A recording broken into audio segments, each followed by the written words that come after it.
السلام علیکم، میں ہوں امجد عزیز ملک اور آپ دیکھ رہے ہیں کسوٹی ڈیجیٹل۔ آج بہت دنوں کے بعد آپ سے ملاقات ہو رہی ہے اور آج ہمارے مہمان بھی اسی حوالے سے بڑے اہم ہیں کہ ان سے ہم بات کریں موجودہ حالات کے اوپر اور خاص طور پہ ان کی سرگرمیاں کیا ہیں۔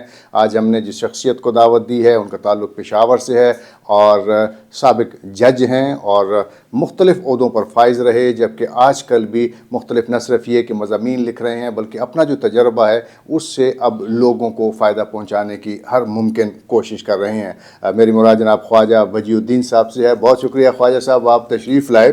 اور آج کل تو جو معاملہ گرم ہے وہ آئینی ترامیم کا ہے۔ پہلے تو میں یہ پوچھنا چاہوں گا، کیونکہ اب تک تو سارے وکیل بولتے رہے ہیں، ہم نے کہا کہ جج سے پوچھا جائے کہ آئینی ترامیم کسی حد تک ٹھیک ہے؟ اصل میں جی ٹھیک اور غلط کا فیصلہ تو میرے جیسا عام آدمی نہیں کر سکتا۔ یہ ضرور کہہ سکتا ہوں کہ جو collective wisdom of the parliament ہے، انہوں نے ایک قانون اگر بنایا ہے تو وہ فائدے کے لیے ہوگا۔ صرف یہ کہ عام آدمی کا کنسرن جو ہے نا جی، پاکستان میں عام آدمی کا کنسرن یہ نہیں ہے کہ کون سی آئین میں تبدیلی ہوئی ہے یا نہیں ہوئی ہے۔ اس کا مسئلہ، عام آدمی کا مسئلہ یہ ہے کہ اگر کسی کا کوئی مقدمہ ہے یا کسی کا کوئی چیز پھنسی ہوئی ہے تو وہ جلدی سے جلد فیصلہ ہو جائے۔ میں آپ کو ایک چھوٹی سی اس پر ایک بات بتاتا ہوں۔ میں ایک بار اکیڈمی میں پڑھا رہا تھا، ججز سارے بیٹھے ہوئے تھے اور اپیلیٹ کورٹ والے ججز بیٹھے ہوئے تھے، تو 30+ تھے۔ ان کو میں نے کہا، بچے آپ میں سے کون کون اگر آپ کا مقدمہ ہو عدالت میں تو کون کون آپ نارمل روٹ اختیار کرنا چاہے گا، پروسیجر نارمل، اور کون کون ایکسٹرا جوڈیشل میجرز اختیار کرے گا، جرگے کے پاس یہ ہو وغیرہ وغیرہ۔ آپ کو پتہ ہے ناٹ ایون ون، ایک آدمی نے بھی نہیں کہا کہ میں نارمل کورس اختیار کروں گا۔ تو اگر یہ صورتحال گراؤنڈ پر ہے تو عام آدمی کا کنسرن سر یہ نہیں ہے۔ تو کیا آپ سمجھتے ہیں کہ عام آدمی کے لیے اس نظام میں بہتری لانی چاہیے؟ اور خاص طور پہ آپ تو بڑے ایکسپرٹ ہیں، آپ نے تو بہت بچوں کو پڑھایا بھی، ججوں کو خاص طور پہ پڑھایا بھی، تو آسانی کیسے آئے گی؟ سر قانون میں قانون کو سہل بنانا، آسان بنانا۔ بات یہ ہے کہ اگر قانون میں اور آپ بات کر رہے ہیں اور جس کے متعلق بات کر رہے ہیں اس کو بالکل سمجھ نہیں آئے، قانون ہمارا انگریزی میں، بولتے ہم انگریزی ہیں، ٹھیک ہے، فیصلے ہم انگریزی میں لکھتے ہیں، مائی لارڈ اور یور آنر کرتے ہماری زبان نہیں تھکتی، ٹھیک ہے۔ تو جب قانون سہل نہیں ہوگا، قانون کی پیچیدگیاں نہیں ہوں گی۔ میں آپ کو ایک ہم نے بنایا تھا، ابھی بھی وہ قانون کا حصہ ہے، کیس مینجمنٹ رولز۔ میری سب سے، اگر میرے بھائی اس کو کوئی بہن دیکھ رہا ہے اور انشاءاللہ ضرور دیکھیں گے، تو میری ریکویسٹ ہوگی کہ پلیز سرچ کریں، جتنے پڑھے لکھے لوگ ہیں، کیس مینجمنٹ رولز۔ آپ کو ڈیٹیل میں رپورٹ مل جائے گی ویب پر، آپ کو اس میں اس کے رولز مل جائیں گے، کیوں یہ بنا تھا وہ مل جائے گا، اور یہ سہل کیسے ہے یہ بھی آپ کو پتہ لگ جائے گا۔ تو کیا آپ سمجھتے ہیں کہ اگر حکومت خاص طور پہ اس جانب توجہ دے اور اس سلسلے کو آگے لے کے بڑھے تو اس سے آسانیاں پیدا ہو سکتی ہیں؟ سر نہ صرف حکومت بلکہ ہم سب، ہمارا انٹرسٹ جو پرسنل انٹرسٹ ہوتا ہے نا، بعض دفعہ چاہے وہ میں ہوں یا کوئی اور ہو، اگر میرا پرسنل انٹرسٹ چیزوں کے سہل ہونے میں نہیں ہے تو میں وہ بالکل نہیں کروں گا۔ یہ مائنڈ سیٹ ہے پاکستان میں بدقسمتی کے ساتھ، کہ وہ کہتے ہیں نا کہ اگر 5 سال مقدمہ چلانا ہے تو اس کی ایک فیس ہے، اور اگر 2 سال چلانا ہے تو اس کی الگ فیس ہے۔ اور اسی طرح گورنمنٹ ڈپارٹمنٹس بھی وہ انٹرسٹڈ اگر ہوں گے کہ ہمارے مقدمے جلد فیصلہ ہوں۔ آپ کو پتہ ہے آربیٹریشن کے لیے کیوں، مطلب I have done after retirement arbitration as umpire, عدالتوں کی طرف سے، کہ پرانے مقدمے فیصلہ نہیں ہوتے تو آپ فیصلہ کر لو۔ تو what does it show؟ تو آخر کوئی حل تو ہونا چاہیے۔ آپ جب جج تھے تو آپ کو بھی انہی مسائل کا، انہی مشکلات کا تو سامنا ہوگا۔ یقیناً طریقہ کار جو اختیار کیا گیا نا سر، میں آپ کو گزارش کرتا ہوں، جتنے بھی میں نے یہ جتنے articles technology and justice sector ہے، یا how we are functioning as a nation, وہ ہے، یا پیٹریوٹزم پہ وغیرہ وغیرہ، اس میں 3-4 چیزیں بیسکلی ہیں۔ ایک، آپ کے سسٹم میں جو ہیومن ڈسکریشن ہے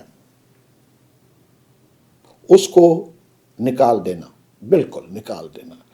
دوسرا، illegal exercise of human discretion کو چیک کرنا، یہ آپ کا بیسز ہے ہر چیز کا۔ آپ کوئی سا قانون بنا لیں، کرنے والا تو وجیہ الدین ہے نا۔ جب تک وجیہ الدین کو یہ نہیں پتہ لگے گا کہ یہ میں نے مطلب فار ایگزامپل پروسیس ایشو کرنا ہے۔ ہم جب چھوٹے ہوتے تھے، مطلب چھوٹے نوکری میں نئے نئے آئے تھے، تو کسی نے بتایا، کسی سینئر نے، کہ یار اپنی پی این کی ضرور اس پر چیک رکھنا۔ ہم نے کہا جی کیسے چیک رکھتے ہیں؟ تو اس نے کہا یہ آواز کیسے لگاتا ہے، یہ اس پر چیک رکھو۔ اس وقت تو بات سمجھ میں نہیں آئی، مگر بعد میں پتہ لگا کہ فار ایگزامپل اگر ویڈیو رسپیکٹ امجد صاحب کا مقدمہ ہے اور وجیہ الدین کے خلاف ہے، تو وہ اگر امجد صاحب مطلب یو انڈرسٹینڈ نا، پور باعث کیا ہوا ہے، وہ کیا ہوا ہے، تو وہ وعدہ لگائیں گے امجد صاحب بنام وجیہ، اور وہ جو وجیہ کا جو ہوگا نا، وہ اس میں بڑا کنٹمپٹ ہوگا، تاکہ وہ وجیہ الدین کے دل کو آ کے لگے گا۔ سو یہ چھوٹی چھوٹی ڈسکریشن جو ہیں، اس سے لوگوں کا اعتماد، سب سے بڑا پیرامیٹر کیا ہے کہ لوگ کیا سمجھتے ہیں کسی بھی چیز کے بارے میں۔ اچھا چلیں، اب بات ہم کر رہے ہیں، اور اب آپ نے مشکل انگریزی کی بات کی۔ آج کل آپ بڑے مضامین لکھ رہے ہیں، لیکن وہ بھی تو بڑی مشکل انگریزی میں ہوتے ہیں۔ یہ ایک ٹریجڈی، اب یہ ایک ہے جی، بہت بڑا المیہ ہے۔ میں کوشش یہ کرتا ہوں کہ کسی کو ریکویسٹ کروں کہ مجھے اردو میں اس کو ٹرانسلیٹ کر کے یا اس کا ترجمہ کر کے وہ بتا دیں۔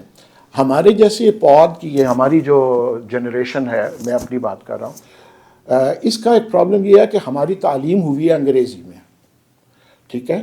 ہم گھر میں بالکل اردو بولتے ہیں، ہندکو بولتے ہیں، جو بھی ہماری زبانیں ہم بولتے ہیں، مگر ہمارا کیونکہ تعلیم انگریزی میں ہوئی ہے، تو اسی لیے اردو میں ایڈجسٹ کرنے میں ہمیں ٹائم لگتا ہے۔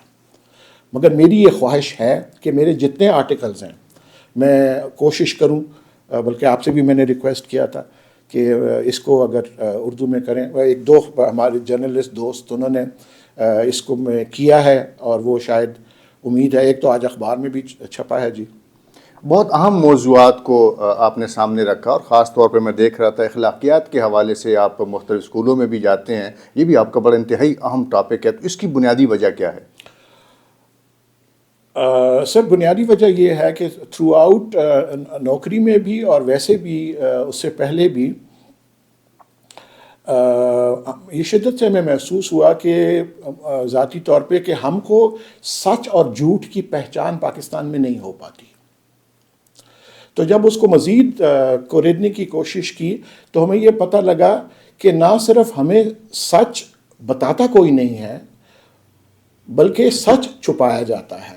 اور میں یہ کسی حکومت اور اس کی بات بالکل نہیں کر رہا، میں عام آدمی کی بات کر رہا ہوں۔ عام محلے، گلی محلے میں اگر آپ کسی سے بات کریں، پھر اس کی وجہ تلاش کرنے کی کوشش کی کہ یار ایسا کیوں ہم کرتے ہیں، ہم کیوں کسی کو، اگر کسی نے بال کٹا لیا ہے اس کو گنجیا کیوں کہتے ہیں، ہم نام سے کیوں نہیں بلاتے۔ تو آہستہ آہستہ آہستہ آہستہ آہستہ یہ پتہ لگا کہ اس میں بیسک بات یہ ہے کہ اللہ تعالیٰ نے آپ کو عبادات کا حکم دیا ہے، ٹھیک ہے، ظاہر ہے وہ بہت ضروری ہیں، وہ ان کی معافی اللہ تعالیٰ کے پاس ہے، مگر اس کے ساتھ ساتھ اخلاقیات ہیں۔ 99 آیت مبارک قرآن پاک میں اخلاقیات کے متعلق ہے۔ اس کا مطلب یہ ہے کہ رسول پاک کو، قرآن پاک نے یہ اللہ تعالیٰ نے سرٹیفکیٹ دیا ہمارے پیارے نبی کو کہ آپ اخلاقیات کا بہترین نمونہ ہیں۔ مطلب کیا ہے کہ اگر وہ اخلاقیات کا بہترین نمونہ ہے تو بحیثیت امت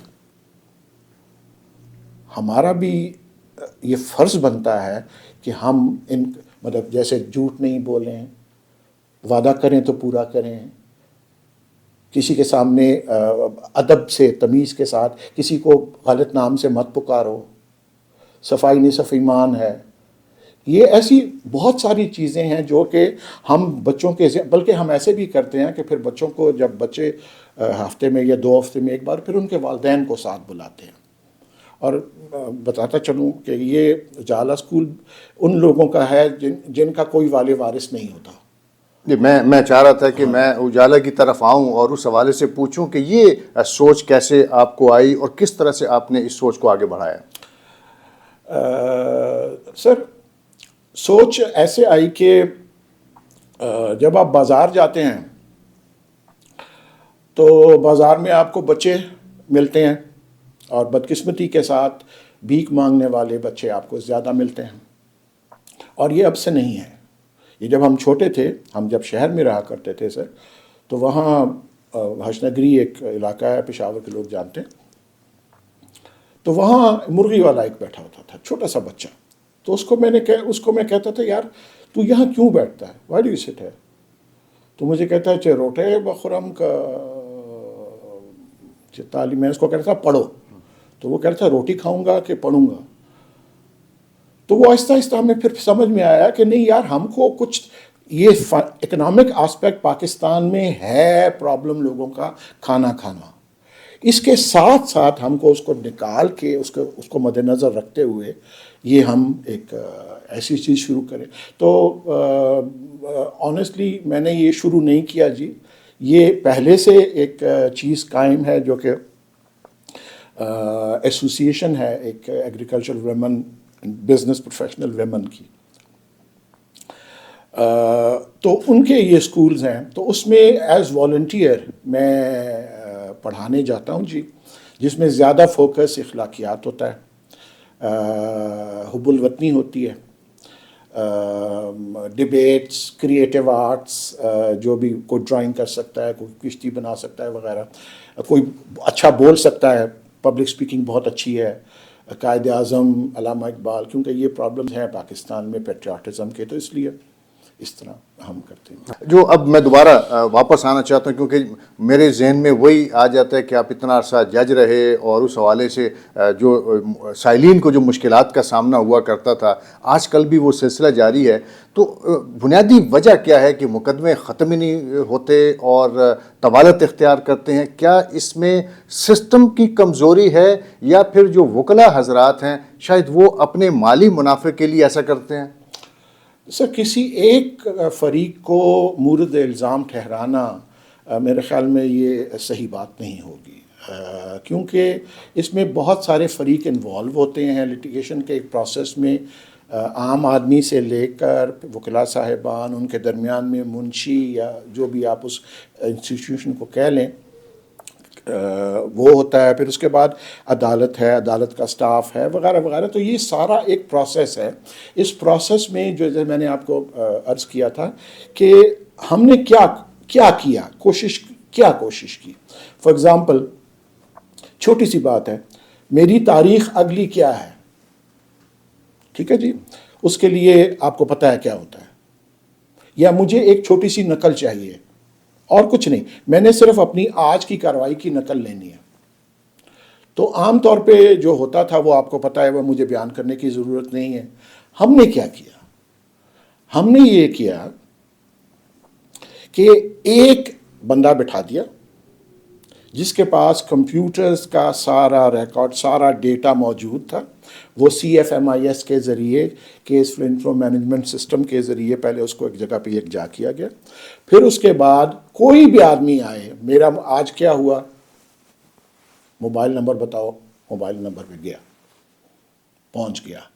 اس طرح ہائی کورٹ میں فار ایگزامپل ہمیں پتہ لگا جی کہ لوگ تقریباً اسیسمنٹ کیا، ریسرچ کیا، 6 سے 7 ہزار لوگ آتے ہیں ہر روز.